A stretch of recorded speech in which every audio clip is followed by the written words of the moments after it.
MDG TV,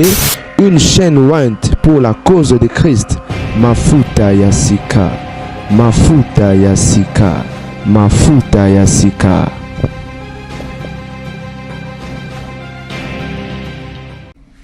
Bote bande au babolingo zani au bien la garde du temple, balobi les troubles qui troublent. Et toi les sous le dans cadre d'actualité, to pesa basango, to pesa conseil, to solo là, itambala na njambe, l'apôtre des gentils, nini roleka na communauté ya basantu na ecclesia. Parce que ngamingi mingi basantu. Les amis, Maman Joël Gloria a été à lobby, a tourné motuna lobby. Et comment tu peux permettre à un pasteur divorcé de bénir ton mariage? Question au bandeko et suscité ba nungu ba makelele ba ikeye zongi et ba doit réagir. N'oubliez pas Maman Joël Otaï ko beta bakaki moko awa. On ne couche pas après la dot. Bandeko ba passer à ton bouki. T'es topeka ngo opposition kasi la banzambe et comme quand ça passe à telo mo et que pas tout soit d'accord en mode en tout cas ba réaction sur la brutale et sur la show et sur la moto bandeko prophète Jean-Pi o ateme la passer na maramboya passer Gloria na maramboya bobala ba passer te bolinga ba passer te aya lobby waya après la dot. Couchez-vous.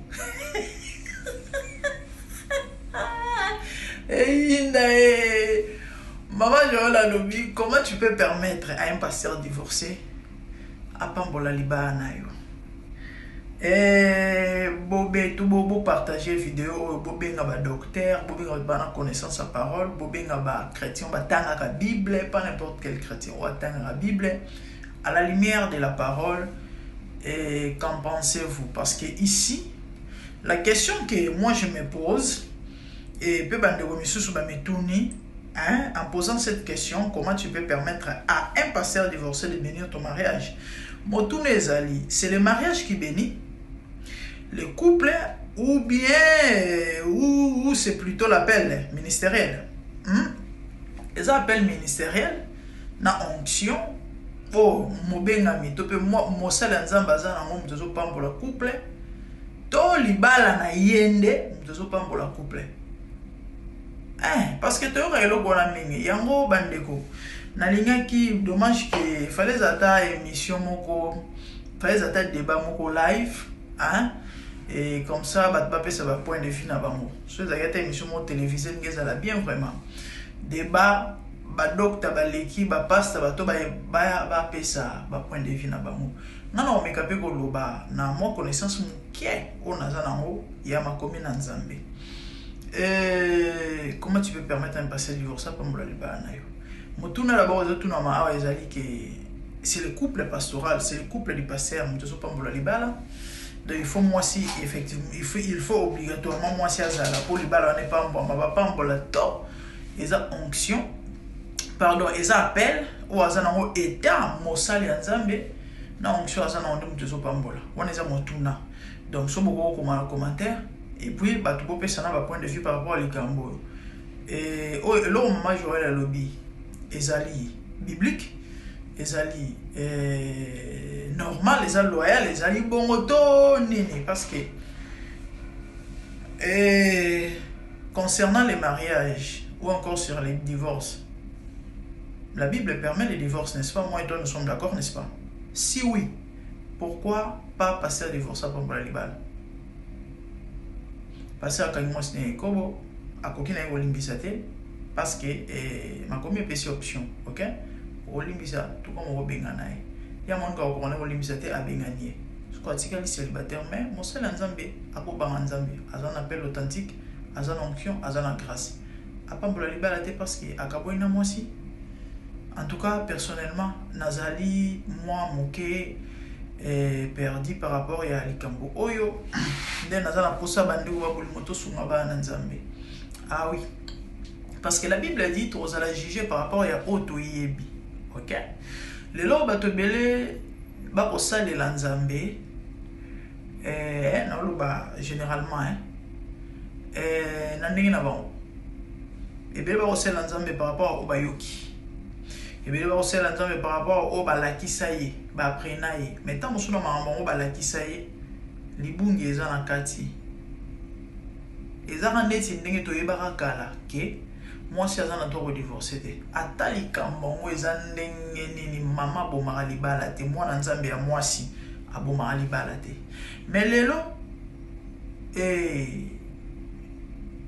toko acquérir connaissance sagesse intelligence toko tanga bible na aide Saint-Esprit toko comprendre que ezali n'importe quoi eza na basi ebele bakufa parce que boya koboma libala et motuni ezali nzambe na likolo asepela abeta maboko to abetela yango maboko ndo abika réalité moko oyo ke soki a divorcé te akufa et du coup a fermé les cœurs ti akufi motuni ezali tu es d'accord na likolo bino bolobaka ke mwasi ako divorcé te to ana to ko divorcé te bakaneti ya boye parce que c'est belé ya kosakana te na miko kopesa ata mwa 2 to 3 points mobala na ki ndumba ya kotungola bo conseil bolembi bo sambeli bolembi bolobi bolembi te mama moni oza mama foza na motema monene aina maladi na ndako mama zwi sida akoki te souci akufia tiki bana mike nzambe na likolo beti maboko lo le sepeli c'est ça il y a pas que ça baka eza moi ebele na pesa témoignage bo ay occultisme tata ke simba nzora le tata za na kisi mama yebaka te moko msusu mama la moki na butu ake suba tali tata za te na ndako na mbetu akipena ete butu makasi ayebike yero mbala ko malibanda te akina toilette o mobala za te bon akiwapi na salon mobala za te akemela mai na cuisine azate porte ya okanga ngo alimwe réflexe kaka esprit kaka nakotana na chambre bana ake kuta mobali likolo ya mwana na bango ya mwasi mais oyo nini ndako comprendre que no via na ba moto parce que eloko bongo mama na droit de divorcer te et ala mususu bakango ebele ya kosakana te tata na kisi en fait azwa biloko ya famille a hérita biloko ya famille moi c'est baraté sikoyo po apafuka pombongo ekoma koya et puis du coup akoma ce que l'on nini au famille baneko zela famille ekoma ko sope ko dépendre de ce que nini fallait sacrifier moi na nayo parce que maman tellement sambelaka azo constituer obstacle ti mobala ko kate muso vandi service écoute au communal blocage nini abinde eza pe fo mona leka moi tati abiwi so mona lekite ngavi ebungate oponi nini moi c'est tali le collatéral na sapi ce matin moi non na boti ati baje akanga bisaka na juba na yake na bango parce que ya bon fallait pas divorcer parce que moi nzambe c'est ça à mon tour ezali appel à ministère na onction tozo pambola libala to libala couple ya pasteur tozo pambola libala bandego bomekana ko répondre je crois na meki ko éclaircir sur cas de divorce mon sa nzambe a divorcé parce que moi c'est ça la ko bo bible zo pese nzela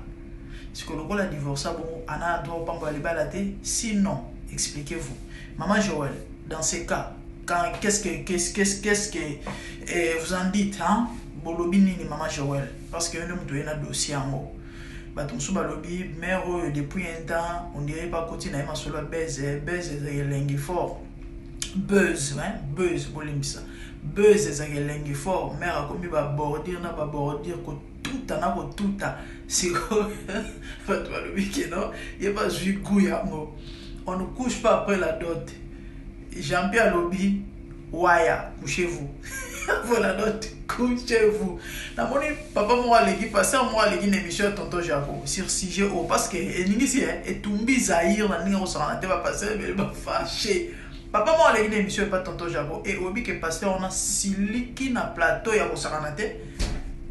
atomboki comment pas côté ya biloko boye on couche pas il y a écoute à que plus loin à lobi boye soki maman na papa ba décider à peso moi na bango opesa monter est-ce que bobi qu'il y a des familles et ala rending wana par rapport je sais pas il y a tant mususu sacrifice oyo bokilo asali mpona bango to abotala mwana avant et asungi famille tellement mingi neta pesi na epena mdoti te ba epsika que non y a pas de souci zo mwasi na yo pasteur wana lobi même dans ces cas il y a pas de péché a pesi le côté mais famille pesi mwasi.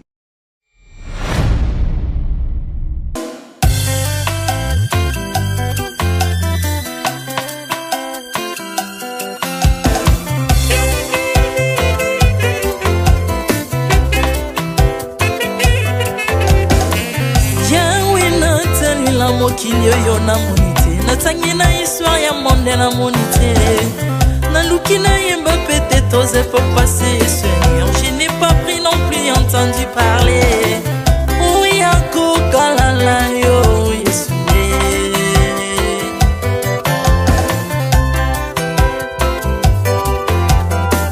même na domaine ya sorcellerie nationale atana oyo ya international papa na yo kisangwa banzamba mokilo yo mokota kufa se kwa lokola yo Yesu nanya voyage lokola yo nanya wakoka nino ya wanzambe uni masomo ya ekusu ponanga okufose kwa poyo zali nzambe Yesu nzambe moneno kitanase olata nzoto poyo bikisanga okitanase pozwe esika nanga ofuta nyongo nanga nzambe nanga Yesu ozali nzambe onkoteya okani na yo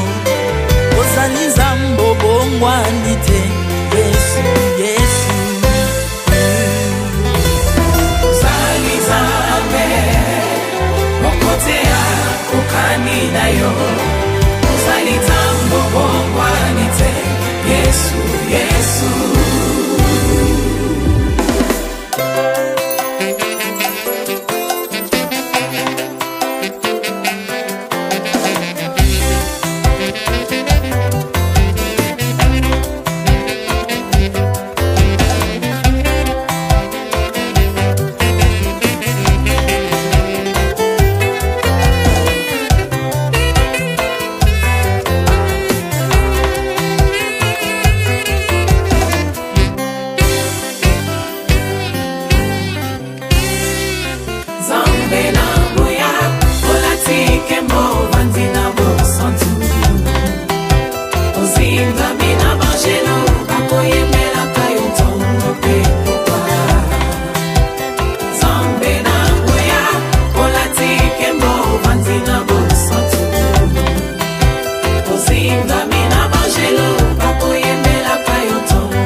ozali nzambe na bomoi papa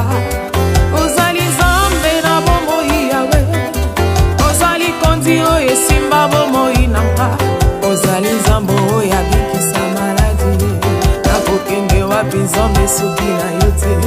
likolo evanzelo na yo yawe mabele nyotelo na yo ozali nzambe ozali nzambe kote lokola yo nzambe na ngoya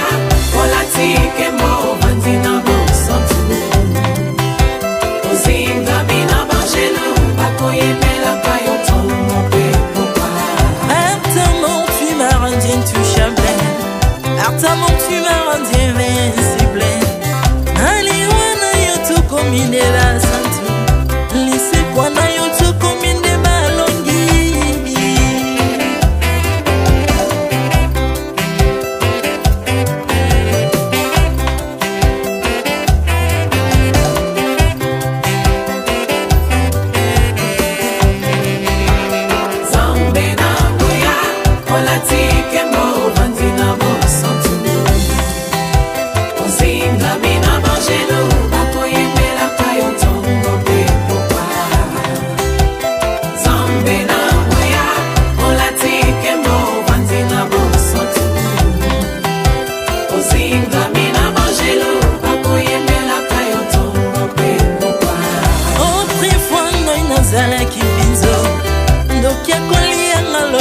lingi.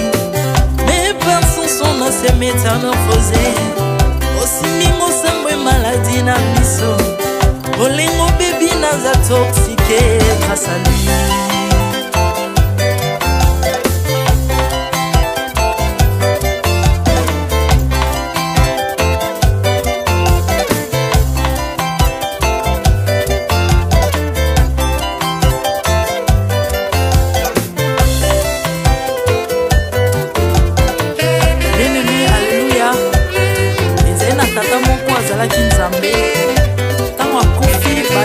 Balobi que non akosekwa konzamba bakristo basekwa